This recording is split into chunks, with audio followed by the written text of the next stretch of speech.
please rise for the pledge? Allegiance to the flag of the United States of America, and to the republic for which it stands, one nation, under God, indivisible, with liberty and justice for all. Doreen, can you do roll call, please? Absolutely. Kano. Here. Heller. Here. Feller. Here. Rosella. Here. Sutherland. Here. Bartel. Here. Tui. Ramos. Here. All Seven right, present, one absent. thank you. All right, so first on our agenda, we have Christian Farrell, Director of Veteran Service Agency. Good afternoon.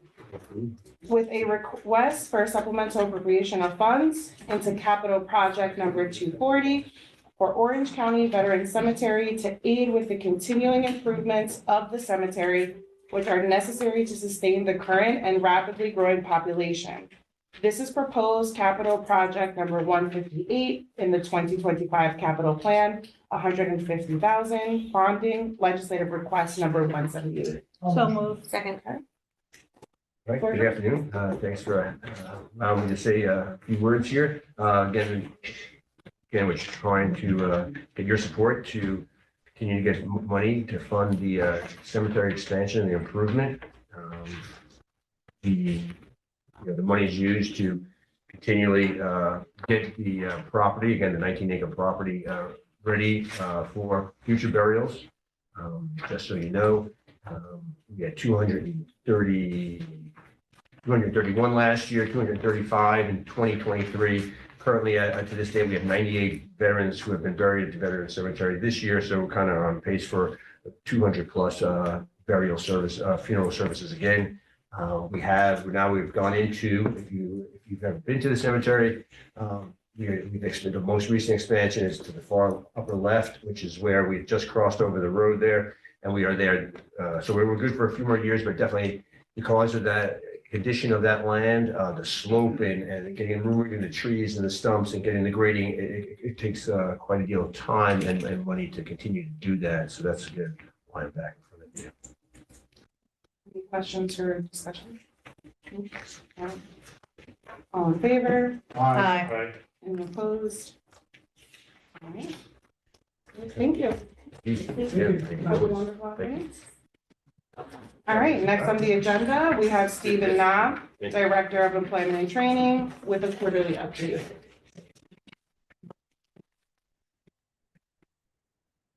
Good afternoon, everyone. How we doing?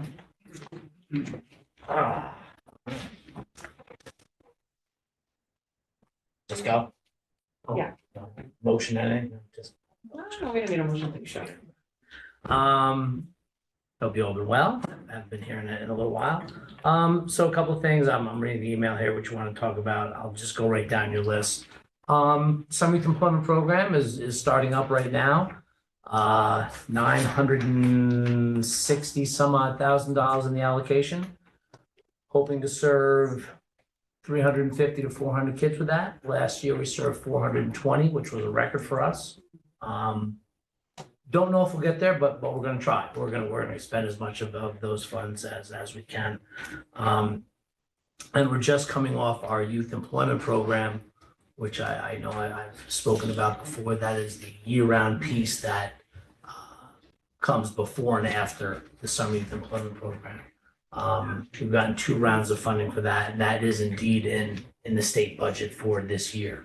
So we look to continue that once summer youth is over. We had 270 kids in that program, which ended on May 30th. Very successful. We only had 88 kids prior, but we've really got the hang of it now. We've got some great employers that love the program. A lot of these kids are picked up by the employer, whether it's full-time or part-time.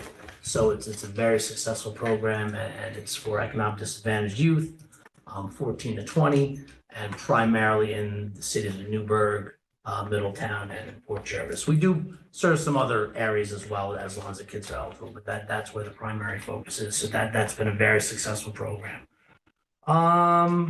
Any questions on that, or? Yeah, how is enrollment looking so far to get to that 350 or 400? I think we got over 450 applicants so far. But they don't always bring in all the paperwork, don't always have their working card or social security, whatever it is. So there is some follow-up involved there. So it's not always we're not always successful the first time. We tell them what to bring in, but they are kids. So they have to rely on their parents and things like that. But we will have more than enough kids to fill the slots. I'm fully confident. We usually do every year. It's never for need for participants. It's usually the work sites is where we're trying to find some help. But Karina Fabiano, who runs the program, she is exceptional. I know you've met her at Yeah. Genesis. She just works. She is a worker. She pounds the pavement. I mean, I feel sorry for some of these employers. I mean, she's got them against the wall, arm behind their back, take another kid, take another kid. Not really. But no, she's very persuasive, passionate about the program. So she does a wonderful job. And so yeah, hopefully it all works out. And I've heard some feedback from some of the employers in the city of Newburgh who are very, just pleased with the program as well. Great. So they're having a good experience Yeah. on that end. Legislators. And I was gonna say, I have students that are part of that program and their experiences over the last, since they started, I know they just finished, nothing but positive things that they've had to say. So thank you for Yeah. everything you do with that program. I've been doing this for over 30 years. It is my favorite program, always has been. It's just nice to see, these kids who otherwise may not have an opportunity for employment to have that opportunity. And hopefully down the line, it keeps them out of trouble, gives them a good work ethic and things like that. So yeah, it's really, it's a fun and exciting program and a fun time of year. Legislator Chantel, and then What towns or municipalities are the employment programs happening in? Are they mostly in the cities? or- Mostly in the cities, but that is a good question. I will rattle some off the top of my head, but I can get you more specifics Yeah, if- after the meeting. If you could after I the know meeting, we're in Walden, Pine Bush, actually think we have a few kids in Goshen. Florida, maybe. Let me get you a full Yeah, list no, of the please do towns we get me. cover. I didn't Yeah, expect you to have it. all No, the- but we are, again, not great numbers, but there are enough kids. We get the word out there enough to where they do come in, and it is an eligibility thing. So, sometimes we do feel bad that we're sorry, we can't hire you just based on your income level and things like that. But Right. yeah, I will get you that information. Legislator Feller, did you have a question? This has nothing to do with the college intern program that we're also running. No, absolutely not. No. So, glad I'm not involved in that. Yeah, that's a tough one. I talked to Dory on that today. There's like 400 kids applied for 35 jobs. Yeah. We don't, well, I would hope we would have, that'd be a good problem for us to have, but, no, we're pretty good. It has nothing to do with that. Yeah, I mean, we do turn some kids away, but we haven't in a few years, so I feel good about that. When we had less funding, we only had 200 slots, we'd have 600 kids, that made it more difficult, but, in recent years, we've been very lucky to get the funding we've received to be able to serve the amount of kids we serve. And we do leverage other funds to kind of help out with that, which for other programs, cover some admin costs and things like that. We try to get, there's a 50% admin cap on the program. We're lucky if we hit 10%. We want to get as much of that money into the program, into the kids' pockets as possible. So we're pretty good about that as well. Thank you. All right. Okay, funding cuts. Yeah, potentially a problem. We just don't know. When that big beautiful bill came out of the House of Representatives, it had all the workforce money in a block grant to states. Our association at the state level feels that that's not going to be the case in the final bill. We should get our normal Workforce Investment Opportunity Act funding as we always have, because we have champions on both sides of the aisle. There are a number of Republicans who are in favor of our programs, how they work, how they operate. They don't necessarily want to rock the boat there. But I will assume we will be cut. I think that's a fair assumption to make. Environment, how they want to get the deficit under control and things like that. So we'll see. As of now, we are funded through the end of September. A portion of our funding is forward funded from the prior year. So that's a good thing. If they stick with the same formula they've used in the past, we were actually projected to get an increase in funding this go around compared to some other counties in the state that we're gonna get a cut. So we'll see. I wish I had more information, but I don't. I hope they work it out during the summer.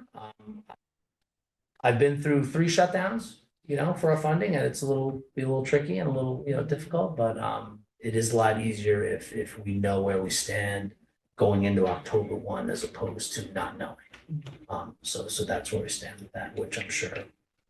I know Nicole Anderson at Community Development, she's kind of in the same boat, just kind of wait and see. So we'll see what happens there. Job fairs, we had our large job fair at the Middletown Galleria, May 17th, I believe it was. Good turnout. 104 employers, over 500 job seekers. So everyone was very, very pleased. All the feedback through our surveys from the employers was all positive information. Good percentage of them felt they had 25 plus quality candidates, so that's always good. It was under 5% felt they only had 5 or less. So overall, we felt it was a very good event, and that's always one of our more successful ones. Upcoming, probably going to do one in August. We think a smaller one. I think we'll do that in Middletown, and then we have our large one again at the Newburgh Mall in October. That's where we'll have hopefully 100 plus employers again and do that. But we'll see. We'll see what happens. We had a job fair. When AmScam went out back in February, we had one at the Middletown Career Center. We had over 500 people come to that one. Felt that was kind of driven by that shutdown. We did one similar when Yellow Freight went out, and we had one at the Kaplan Center in Newburgh. We had over 300 at that one. So if something does happen, if there is an announcement of a major closure, we will rally the troops and do something, within a couple of weeks' notice if we have to address any mass layoff that will happen in the county. We're pretty good at that. And all our partners are great. We get the space, we get the staff, so that's where we stand. Anything else? Any other questions those are my questions, but if anyone has any other questions for Steve. All right. Thanks, everyone. Have a wonderful afternoon. All right, and last but not least, we have Lacey Trimble, Commissioner of Social Services and Mental Health, the monthly report. And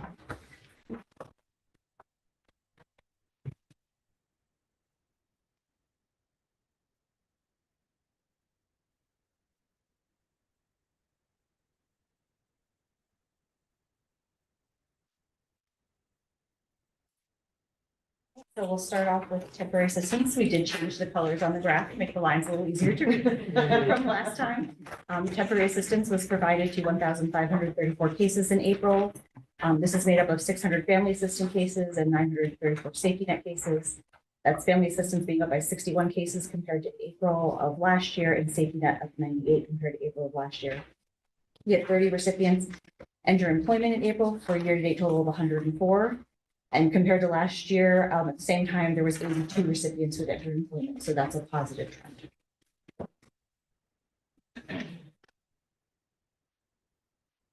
Next on the graph is SNAP.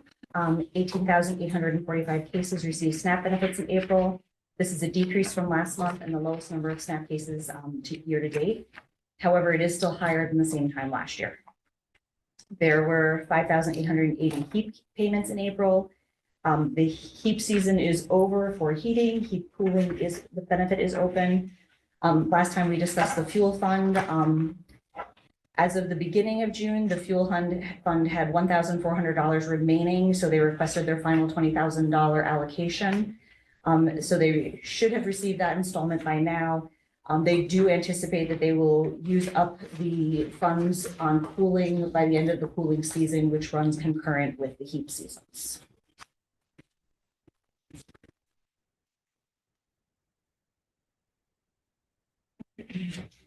In April, there was an average of 19 or 20.4 families and 48.6 singles in emergency housing shelter.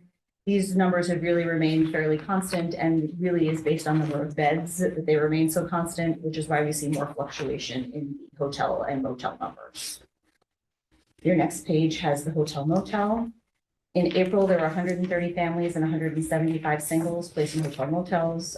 We have been able to identify and start contracts with the 4 individuals to provide the family-centered case management services. 2 of those contracts are fully executed and they can begin working.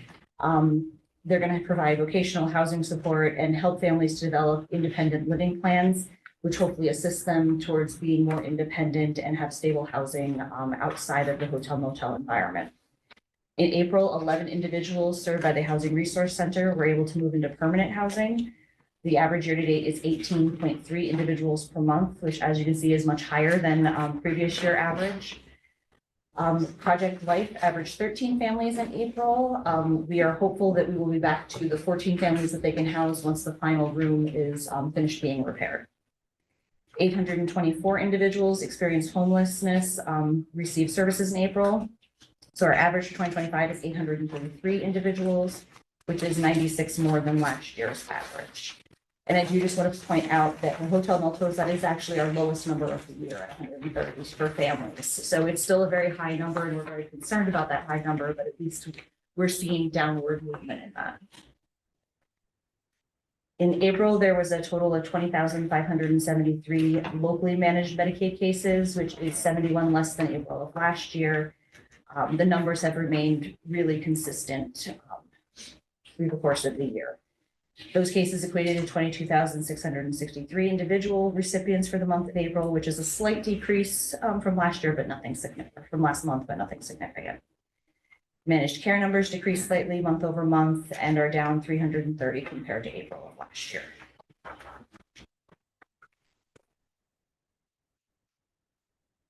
The very full table on the next page is the number of individuals in Orange County who are on Medicaid in a given month. Since the last report, we did receive data for July 2024 through September of 2024, and we continue to see a slow downward trend, which is expected because of the unwind process where people are having to be recertified where during COVID recertification was not required. The next page is our raised wage statistics. For April, we had 28 total arrests. This is the highest we have seen. 20 of those were adolescent offenders. 8 of those were in the juvenile offender category. Majority of cases are being addressed in family court. I do want to point out that though the number of arrests is up, if you look at the top of the chart, the number of youth who have been arrested, individual youth, is the same as it has been each month. So we have a situation where we have youth who are being arrested multiple times. Not an increase in the number of youth who are arrested, just the number of arrests. Next page is Child Protective Services. 315 reports of child abuse and neglect were investigated in April. 177 were assigned to traditional response and 138 were assigned to FAR. Both have decreased since last month and have decreased compared to April of 2024.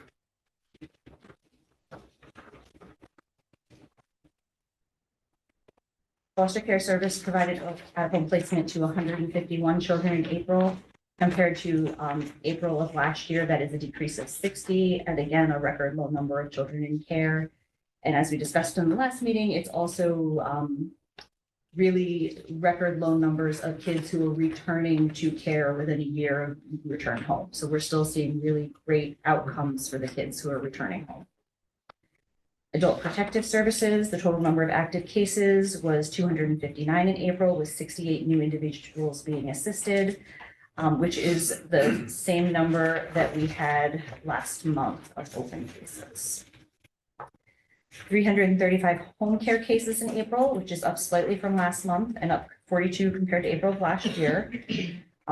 Just CDPAP, our Consumer Directed Personal Assistance Program, is the one where the state went to a single fiscal intermediary.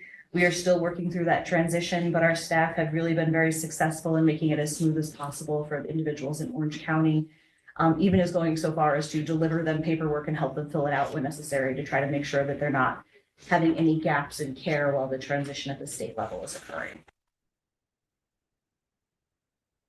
Child Support Unit served 9,472 cases in April. Almost 3.4 million was collected and dispersed, for a total year-to-date of 13.7 million. Page 12 is special investigations. This unit investigated 168 feds and EDR cases in April. Those cases are really aimed at preventing inappropriate payments. The combined April cost avoidance for those cases in Orange County was $880,296 for a total of over 3.4 million on the year. They investigated 76 allegations of fraud and abuse in April, and 52 of those were substantiated.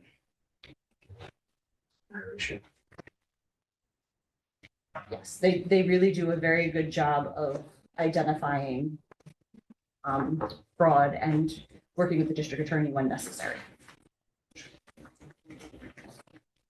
That's all I have. Thank you so much. Motion to adjourn. So moved.